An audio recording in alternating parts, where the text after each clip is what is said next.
So this is the MICA team for all intents and purposes, minus a couple people that are back in the office today. But this is the team. And I would like maybe to start with Lorelei, just to introduce yourself and your role with MICA. Sure. So Lorelei Ratushniak, I'm the mining engagement manager, so I take care of the mining members that we have, work with them to deliver the program benefits, and also recruit and onboard the mining companies. And Monsieur Thivierge.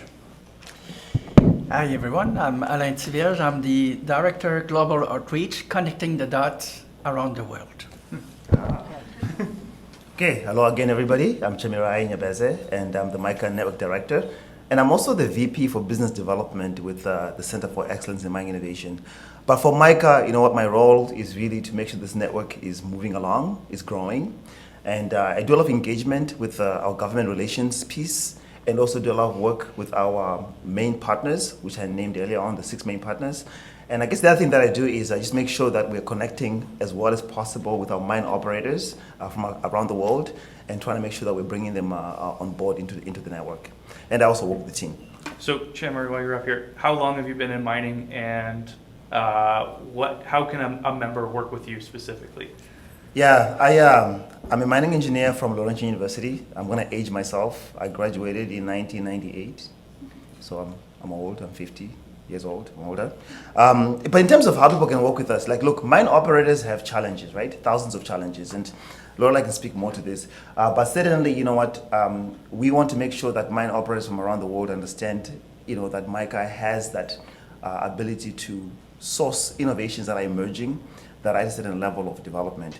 But going back to just maybe regular membership, our process for onboarding new people into MICA is we do an interview. So, you know, MICA is not for everyone. We have to interview you and then say you qualify to enter MICA. So we have had companies that have come to us looking to get into MICA, but they discover that they're too early stage to come into MICA, or they're so mature that they don't need us anymore. Right? So again, I'm hoping all of you actually mature out of MICA at some point and graduate, you know, so you can take your technologies more commercial, more available off the shelf, you know, as opposed to coming to MICA where we're helping you get them ready for off the shelf. So I guess, you know, to answer your question maybe most succinctly, Kyle, we have an interview process. We'll get to know you a little bit better. And we also want to make sure that if you're going to onboard into the network, that you already know what value you're going to get out of the network when you onboard the network. Great. Thank you, Chamirai. And as for myself, I mentioned Director Commercialization Member Services, but I'm usually the one doing those onboarding sessions and interviewing the companies and getting to know you and your solution a little bit better, and working to connect the dots in the background, making sure that these folks are front and center in your inbox, and that we're doing what we need to do to support the commercialization of your technology. I spent about 10 years in the innovation ecosystem.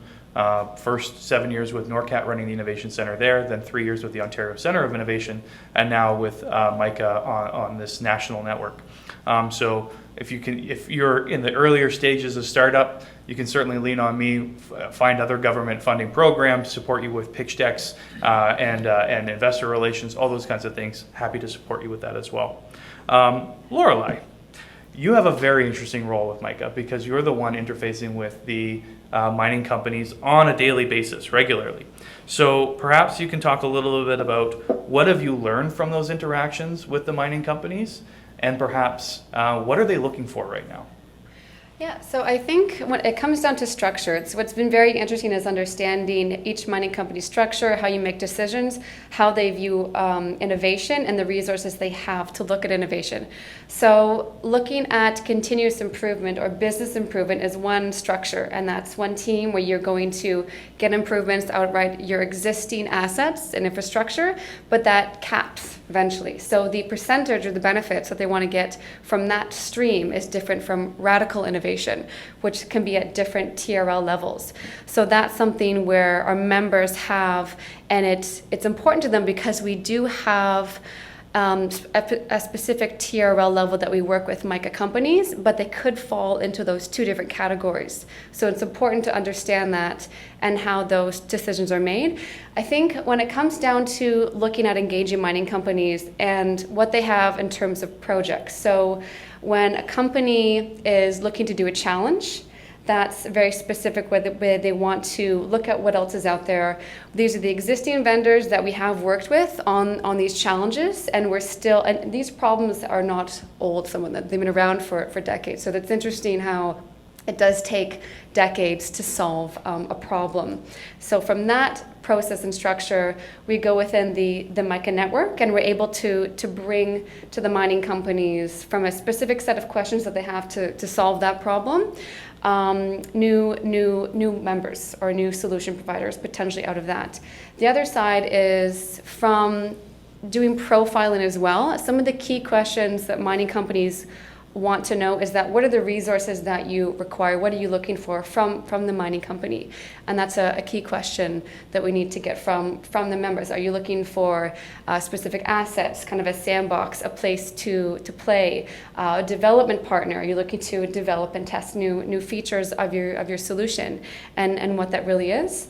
So the other piece is how we can engage them is when they have approved projects.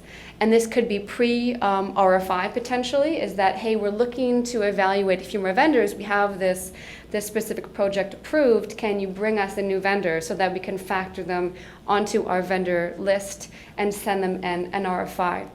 So we have the requests that we get from mining companies so they can see the vendors that we have, and they say, this looks interesting, this looks interesting. I want to have more information on what they need, what their differentiators are. The questions are all pretty well the same. And then the RFI side and the challenge side, and we're looking to integrate a few new, I would say, points of engagement on the mining company side, even from the strategic level, kind of pushing to be involved when they're doing their road mapping. And some companies do it 18 months out, or what's your 2-year vision or 3-year vision. That's where we want to come in and bring to the top of the MICA vendors that we have. So a few learnings there. Just a real quick follow-up. Typical title of the folks that we're dealing with at MICA. So you get a sense of when we're talking to a mining company, who are we talking to at the mine site?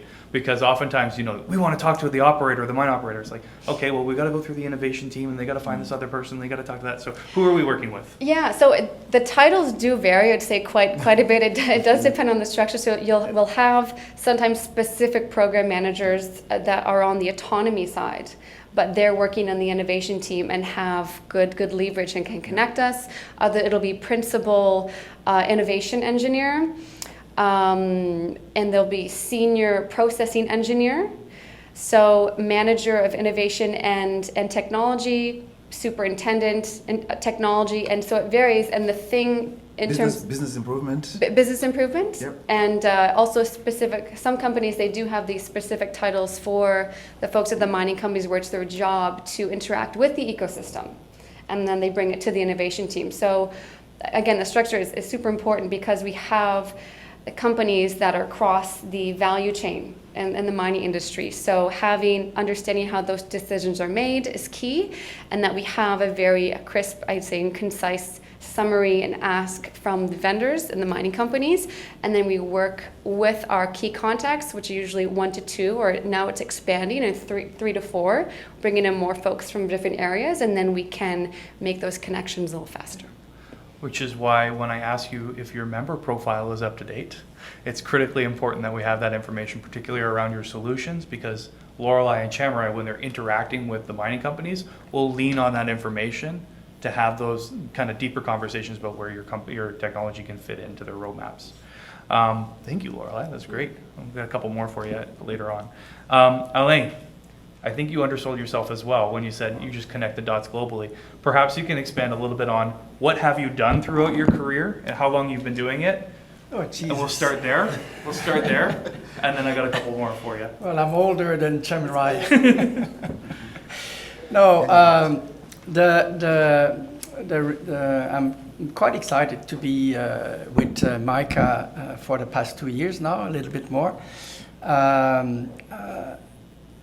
What I'm trying to do is to reduce distance between people and opportunities worldwide. So we've organized incoming delegation from Australia, from Germany, Chile. We organized delegation outside, a large one at the Smart Mining Conference in Germany, or last February in Indaba, South Africa. And mostly we are connecting with mining innovation ecosystem around the world. So you saw the global outreach slide where we have partners in Germany, 2 partners in Germany, and South Africa, Chile, Peru, Australia, and we're working on right now on Sweden, Finland, France, DRC, which are and Mexico, which are in conversation at the moment, in order to have a global. Yeah. So what do those partnerships mean for a member? In order to have a global network of mining innovation network. So one example is soft landing in South Africa through the partnership that we have there. Or at the last PDAC, Canada signed an MOU with Chile. Now we are organizing for October an innovation summit in Chile where the market will ask for the technology that we provide. That innovation summit will most likely be joined to the GMG activity at the same time. So it'll be a joint organization with GMG and then the innovation summit bundled together.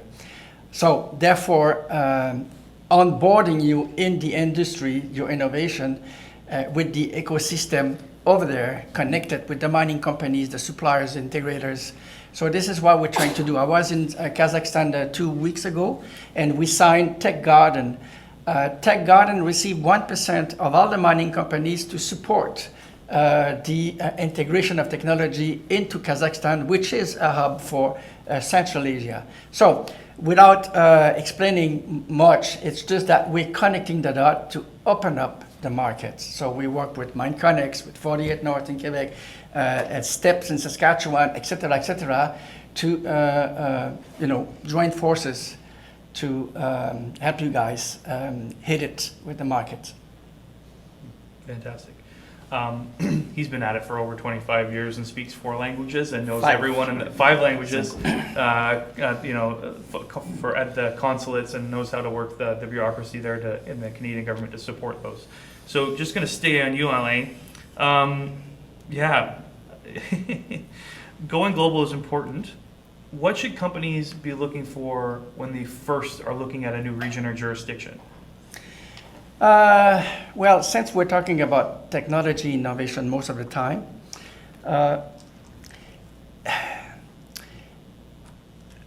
let's say that your probability of hitting off with users, mining companies right from the get-go in another jurisdiction is very low on probability side. And your best bet is to find the right fit, whether it's an integrators, which it's a distributor with knowledge and capacity to integrate you into or another suppliers of services or technology that is complementary to yours. So those are harder to find than just an agent or a distributors. So it's a fit. So to find those fits that increase your probability of getting the right information, being the right hands, and having a good shot of entering in the market at a normal speed and reasonable investment in time and money, then you need to have a good fit. And those ecosystems that we are building help out to find that right fit. It's basically what it is. Fantastic. Well, maybe perhaps what mistakes do you see companies make when they try to go international? Oh, Jesus. There's all kind of mistakes, and it's easier to make a mistake to make the right decisions. Sometimes it's not finding the right distributor, or a distributor that cut you off the market, or a distributor that puts you, 40 on their list of members that they represent instead of, the top. There's all kinds of, but let's say to resume, and I'm sure that a lot of you can concur, it's to be with the right people. Everything is, are you, talking to the right person? Are you in the right hand? That's the key. Yeah. If I can just add one thing to that, Alain. One of the things that we've been observing, and maybe this is a new trend, is that look, the idea of you as a company identifying a mine site in another country and just directly going to that mine site and doing business directly, sort of going above and over the ecosystem that's already on the ground, is not an approach that countries are happy with. What we're finding is that countries are happier if you find, like Alain said, a partner in the country to work with, so that you're not coming into the country as a parachute, landing on the mine site and just doing your job, not building local capacity, not building local jobs. So again, with nationalization of resources, with supply chains being what they are after COVID, people really, as mine operators, are interested in knowing that your company has that national piece.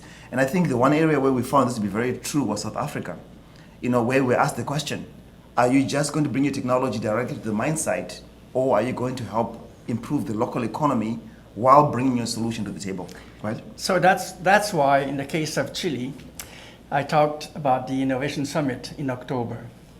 But in 2005, we were already discussing the soft landing in Canada.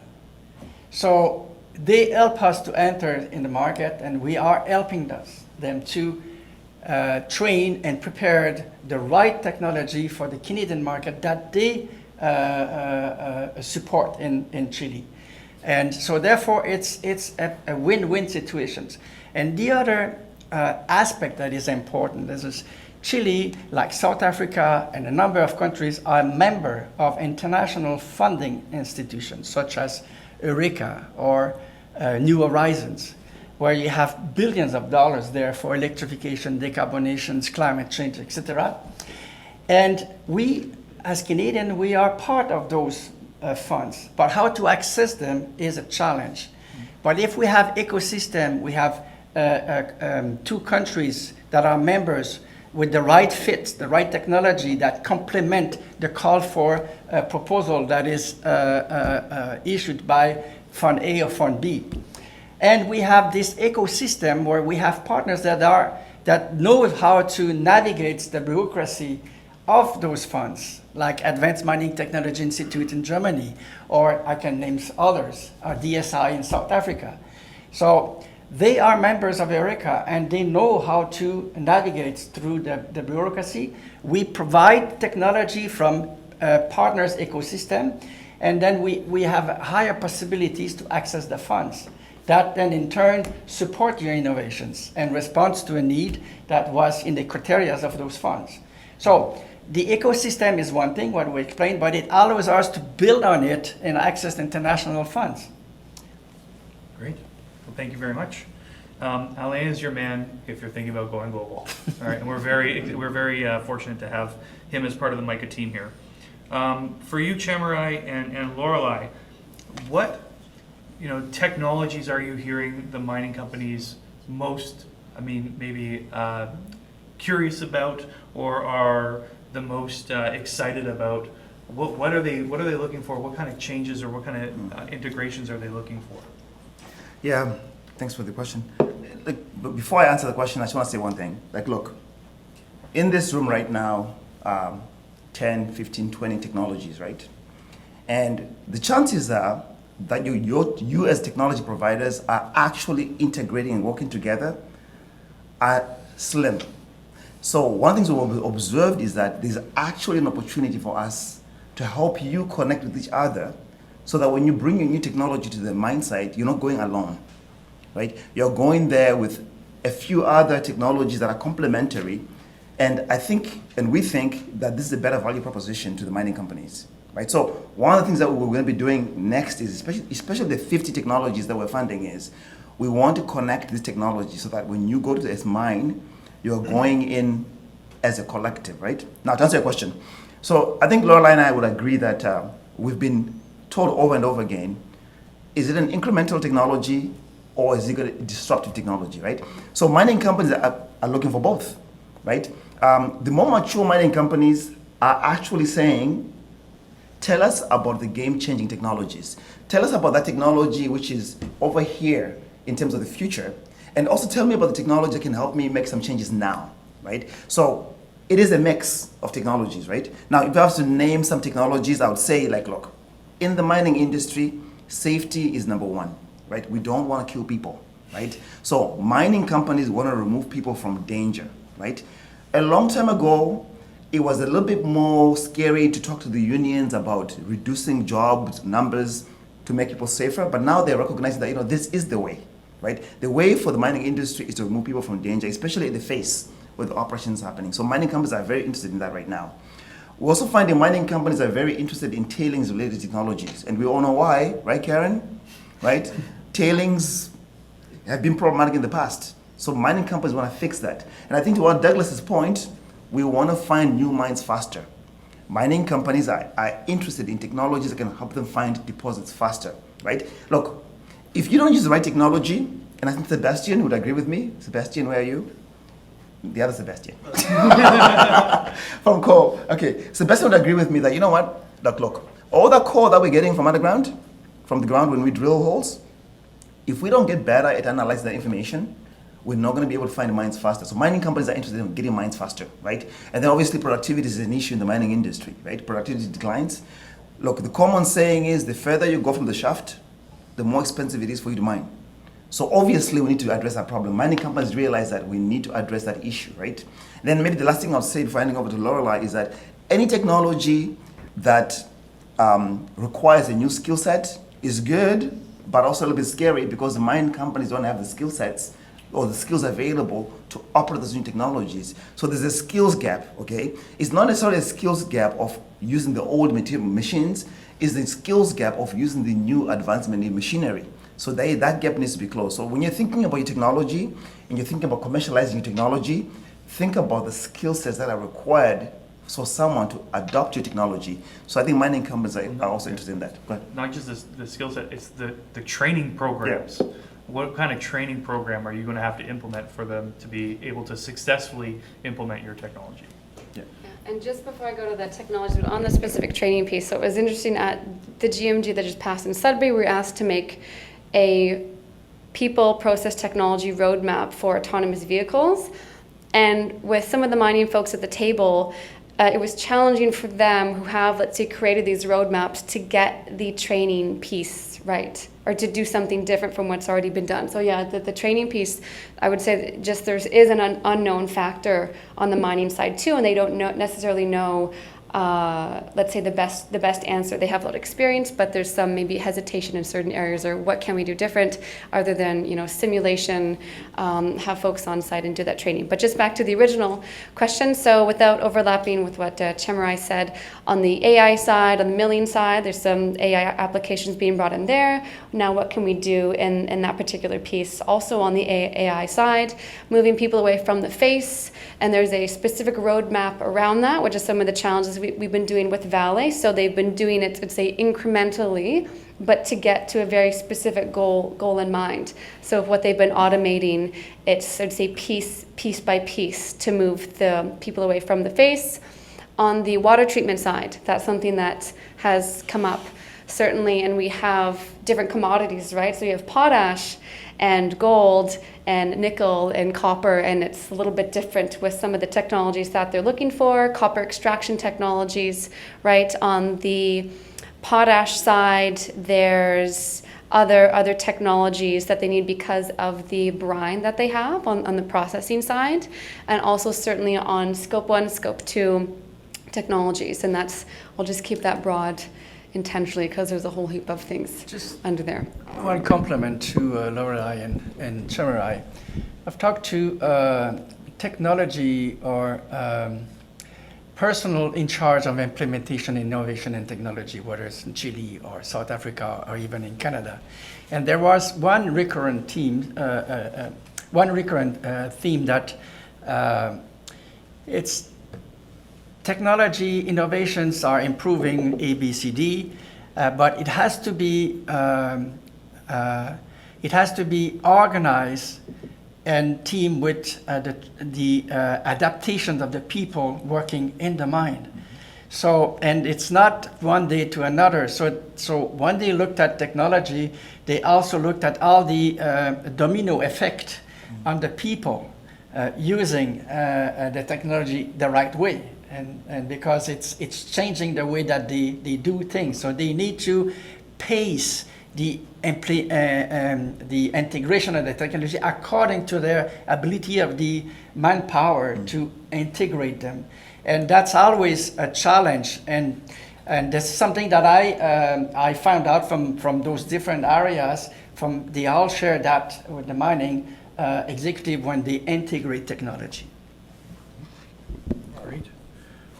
Perhaps staying on you, Lorelei and Chamirai, what should companies keep in mind? So we've made the introduction, we've got the meeting lined up. What should companies keep in mind when they're pitching their solution for maybe the first time to a new mine site? I think so. People like to be led to decisions instead of, let's say, making decisions. And that could be argued, but my point there is really you have to go to a deep enough level in understanding what the ROI is and from the multi-stakeholder benefit. So when you're doing your presentation, there's something also called a marketing positioning statement, which can tell the customer what stakeholders is your solution for, what's the benefit, right? Is it cheaper? Does it give new value or a whole new process? And right, how are you different? So because the mining companies go through lots of presentations, I say having that opening statement is really key, which we've seen in companies. Also, in the, I think, pitch piece, when you look at what will operations look like when your solution is implemented, and that's a really good, I think, visualization that, okay, so these are the benefits that you're demonstrating, and now I want to actually imagine my operations or the environment of where your technology is deployed. How would you work with the stakeholders? Do you know how my stakeholders, how their day-to-day will change? How does that actually work? Because that always comes down to some very specific operational questions from mining companies. So I would say when pitching, those are some key pieces. And what is difficult is when you have specific numbers that they can be questions, but it's always good to try and get to the point of quantifying what's that percentage of improvement. And it can be challenging because some mining companies will think, well, that's not my mine site. You know, it's going to be a little bit different, but still, of course, getting to that point where you have measurable results and can understand, right, the difference between you're talking to a different commodity, different mining company, just how that would possibly change. Gotcha. Yeah, thank you for the question. Yeah, look, this is one of the points I try and bring out with as many SMEs that I talk to before they go meet a mining company is this. Okay, look, is your technology going to cause work stoppage to implement? And what is the cost to the mining company to stop, implement your solution, and then get the benefit? So I think you need to think about that, because mining companies will not adopt the technology if it's going to disrupt operations too much. So you think about how can you do that, right? Then the other piece I'm going to say is that think about what is your technology going to impact in the operation. And I think Lorelei kind of brought up this point as well, is what are the technologies or what are the system processes are going to be impacted by your technology? So great, you have a great solution, right? But if your great solution creates problems downstream, someone in the mining industry is going to figure that out and say, well, this is why we shouldn't adopt it, right? And depending on how close you are with the company, they may not even tell you that. Right? They might just say, it's not going to work, right? So think about the impact of your technology on the system, right? And then the other piece is think about the costs in terms of human resources that are needed from within the operation to support the implementation of your technology. Even if your solution is simple, right? The issue to think about is, okay, is it going to need a geologist to stop working, a mining engineer to stop working? Is it going to need the design, the engineering department to, who in the mining company and the mining company operations is required to actually contribute to making technology work? So think about that as well. The other piece I would say is think about mine life, okay, before you knock on anyone's door. If the mine life is, 2 years to go for the mine, and you come with a solution with an ROI that's 3 years, don't do it. Right? Don't bring your technology to a company like that, right? So think about that as well. The other piece to also think about is just think about public relations. Mining companies are very sensitive. Like they're so sensitive, and they have to be, by the way, because anything bad can erode shareholder value, right? So make sure that your company, your technology are not going to impact that, because sometimes that's more important than what you're pitching as a productivity gain. Then the last thing I would say is Mine operators want to know what the business case is. Okay, how is your technology going to impact return on investment? Like do your homework and understand what that looks like. Quantify it if you can, so you can quantify it. Maybe the last piece I'll say is the last piece before the last piece is, I would say, think about safety and your technology. You know, look, I remember of a story one day. I think Douglas knows the story. You know, there was a company that we were working with, and Douglas and the team went to visit the company, and they had no safety procedures in place. You know, no glasses, no hard hats, no lab coats. People are handling all kinds of stuff in dangerous ways. Mining companies don't like that either. So think about that when you're thinking about working with a mining company. Think about your image as you're going towards a mining company, so that it's consistent with maybe what and who they want to be. Great. My very last question, Anna, because I know you got to run.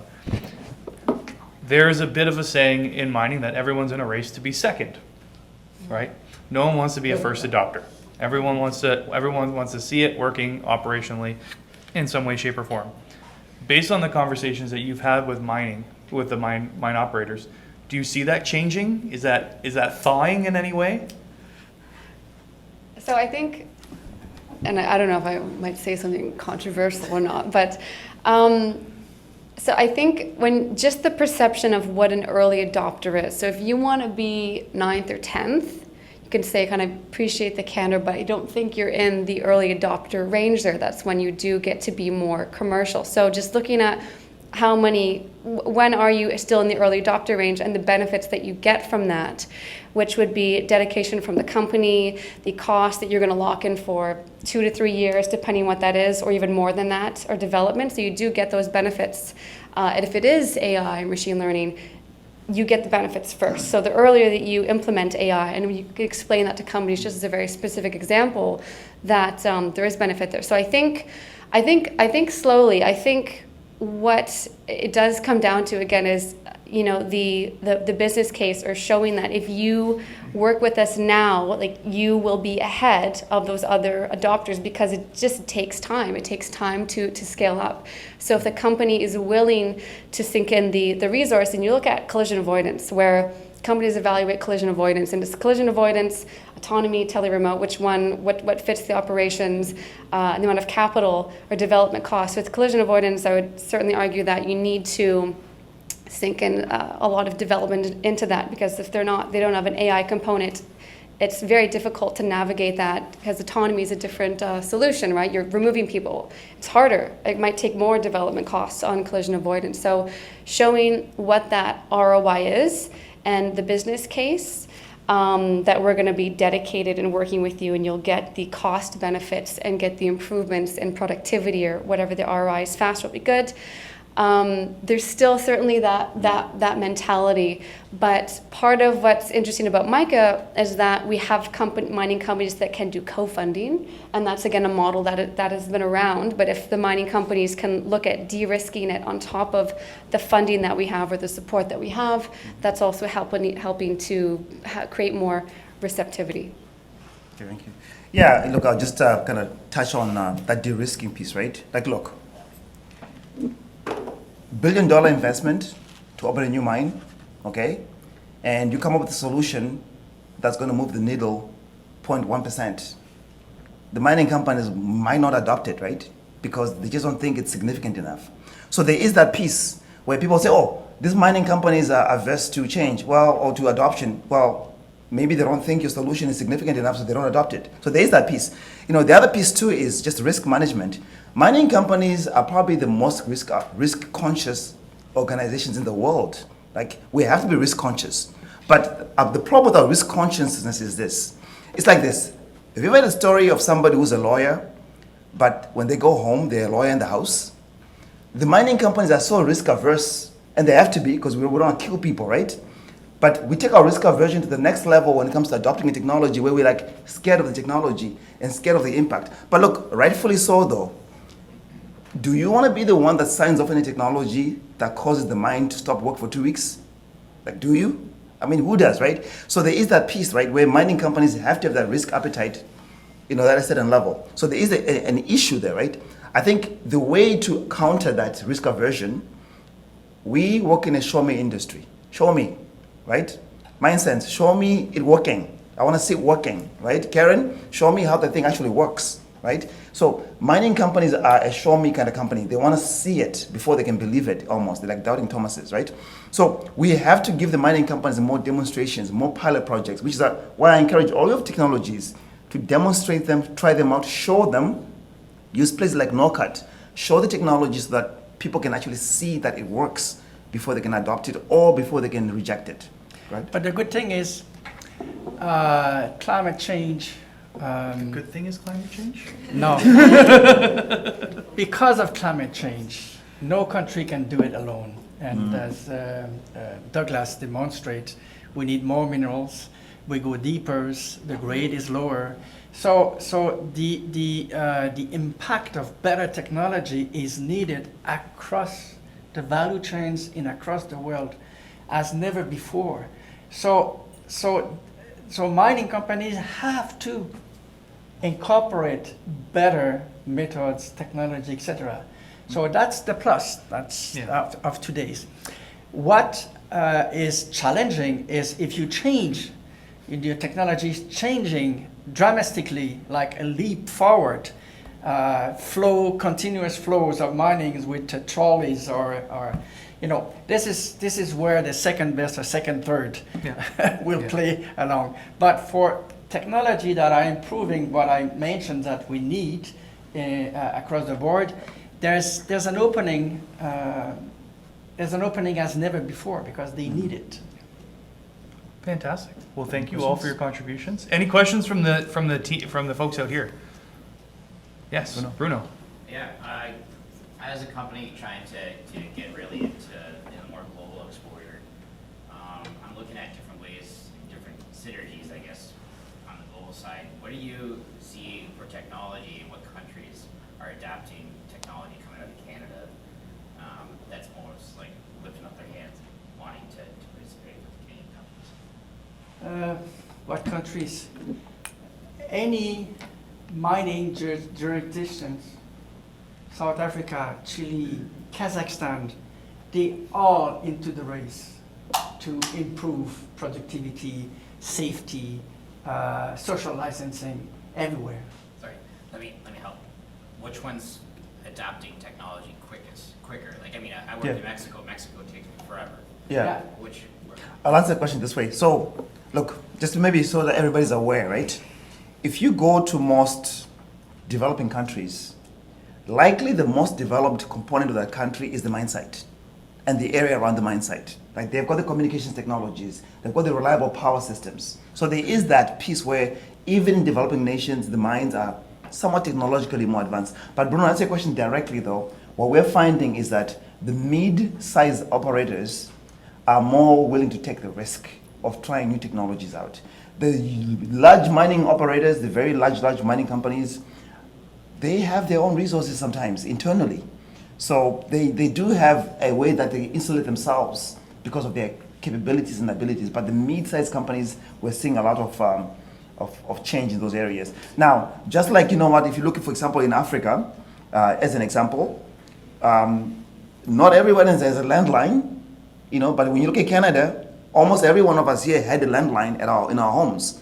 But there is that leapfrogging that's happening in mining as well, where mines that typically didn't have the technology can now leapfrog and get the better technology faster. So I would say keep an eye out for that trend to increase momentum in the mining industry, where there's mines that had no basic infrastructure to support new technologies, who, because the technology is now developed, can adopt it faster, actually, because it's more adoptable.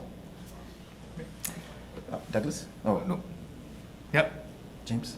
Me? Yep. Okay, hi. So what is Canada's brand globally around innovation? Like is it behind 3 or 4 other competitive jurisdictions, or how do you actually mature the brand in a way where there's a pull for Canadian innovation? Hey, look, I would say Canada has been known as a breeding ground for technologies that can be acquired by other nations, right? So that tells you right away that we are very attractive in creating technologies. Where we've been falling short and where we need to get stronger is scaling up and retaining our own SMEs. IP. IP, yes. There's been Keeping our IP in there's been a lot Canada. of migration. So I think, the Canada brand, the Canada advantage is that our technologies, our technologies, really coming out of our institutions. Like if you look at what's happening at the university level, like we do have a pipeline of innovation in Canada, and I think we're known for that. Just like Toronto, right? Toronto has a reputation of having been the forefather of machine learning, but yet those technologies were developed somewhere else. So I think as Canadians, maybe we need to pay attention at the fact that we do have a lot of momentum, but not enough. But we don't have enough follow up and follow through to scale up. So may I think I take a different tact here too, is the amount of interest and the number of delegations that come to Canada annually to see what's next in Canadian technology for the mining industry is, I think, there's a lot of it happening. If you talk to our friend Don Duval down at NORCAT, he's happy to tell you they've got an international delegation almost once every 2 weeks coming through their space to see what's next. And Alain and Marla are just running for a delegation with the DRC. for the DRC. So there's no shortage of interest in Canadian technologies. We have a very strong brand when it comes to mining the right way, mining productively, and mining efficiently. And I think on a smaller scale, yes, definitely the technologies that are coming out of Canada are world class. They're world leading. They're great technologies, which is also why the big guys like to buy them. So we've seen that happen a couple times just in Sudbury in the last year. Hardline Solutions, great homegrown company, 25 years old, world leader in automation and tele-remote operations, purchased by Hexagon.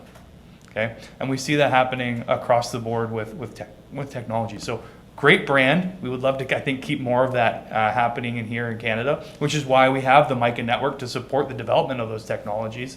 And certainly, I think we could wave that flag a little bit stronger. Yeah. Anyway, Douglas, one last question. Just one. It's not a question. It's just a follow up on what you're saying. We actually have concrete evidence from some of the small SMEs who used to be small SMEs in Sudbury, who grew to be very major companies. Hardline is one. Symbolic Ware is another. Yeah. Both of those companies found it very, very difficult to get sales in Canada, even though they were based in Sudbury, Ontario. Yeah, Maestro. So we have a strong reputation for developing innovations, but we also, I'm sorry to say, have a reputation for being very slow at adopting innovations into operations. And that's why the name of our organization is the Centre for Excellence in Mining Innovation. It's not the Centre of Excellence. We're not the excellence.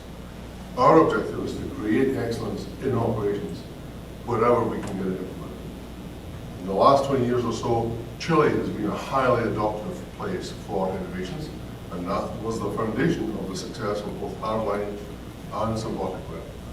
The landscape is changing quickly now, so that it's not just pinpricks of adoptability, but it's happening in many, many different places, which is why we have this network now building internationally. Because, sad to say, being a strong innovator in Canada does not mean that you're going to be successful selling your technologies in Canada. You may be, but you're much more likely to be successful selling it somewhere else. And that is the reason. We're not going to these other countries for fun. We're going because we're more adoptive than our own marketplace here. It's a sad fact of life. I wish it were not so, but it is so. And so because of that, that's why we have the international piece to add on to what we're doing now. So that's why we're trying to round out the offering that we have as a network. The purpose of the network has always been to help small SME innovators grow their businesses faster. And that also means the value of the network is that you can find other SMEs that are complementary to you. Perhaps you do a joint venture, perhaps it's a takeover, whatever it is. The objective is to grow companies into a larger scale as fast as possible. Yeah. Otherwise, you then become susceptible to being bought by more aggressive acquisitions of companies that are more aggressive in acquisitions from other countries. Canada, I'm sorry to say, is relatively complacent, passive. It's not a dynamic place. There are many other dynamic places. It very much parallels what we see in the broader tech ecosystem in Canada. in terms of great at starting them, not great at scaling them. Yeah. And that's what we're trying to change. Was there one last question? Yeah.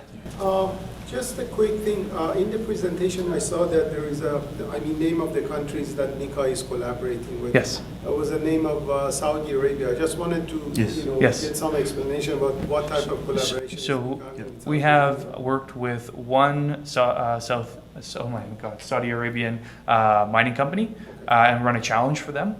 And we continue to work on that relationship. I don't know if you guys. Yeah, I can just add some context to that. Yeah, so we have had some engagements with Ma'aden, the Saudi Arabian mining company, and they had a bauxite challenge, bauxite contamination related challenge with silica contamination. So we helped them with that, and we actually found them 3 solutions, one of which is actually now becoming a MICA member because of that. But at the same time, that whole entire region, the Middle East Africa, Northern Africa region, is getting better organized at how they develop innovation and support and mining in their regions. So they do have an innovation park concept that they're working on. We've been invited to participate in that consultation over the last 2 years, and we are again, considering participating further as we move into the next year in how that develops. Simply because we have the know-how in Canada to develop an ecosystem that supports innovation in mining that is more mature, so we can bring some of our know-how to the region. And that region, to be completely blunt, it's a region which is underexplored for mining, and so there's a huge opportunity for mining to happen in that region. At the same time, taking advantage of the opportunities in Africa that also need innovation and technology to develop them. So we're definitely actively involved in what's happening in Saudi Arabia. We were in January at the Future Minerals Forum, where we had a huge presence, very significant presence, and we're looking to leverage that further. Great. Thank you. Yeah. Appreciate that. Thank you. Thank you, Lorelei, Chamirai, and Alain. Again, Alain, he's Mr. Global. Chamirai's got all the connections, and Lorelei works directly with the mining operations. All right? And I sit in the office and do the member engagement. Anyway, I dance. Thank you for sitting through this and allowing us to talk a little bit about ourselves, but hopefully you found it enlightening, and now you know how better to engage us, and certainly what we've been working on the last little bit with MICA. So with that, it is lunchtime. We've got an hour break from 12 to 1. I can't see through the walls, so hopefully lunch is out there. If it's not, I'm sure it'll be here in the next minute or so. But we will be back at 1 o'clock for a few more company presentations, and we continue to be on time for our agenda. So thank you. Thank you. Yeah,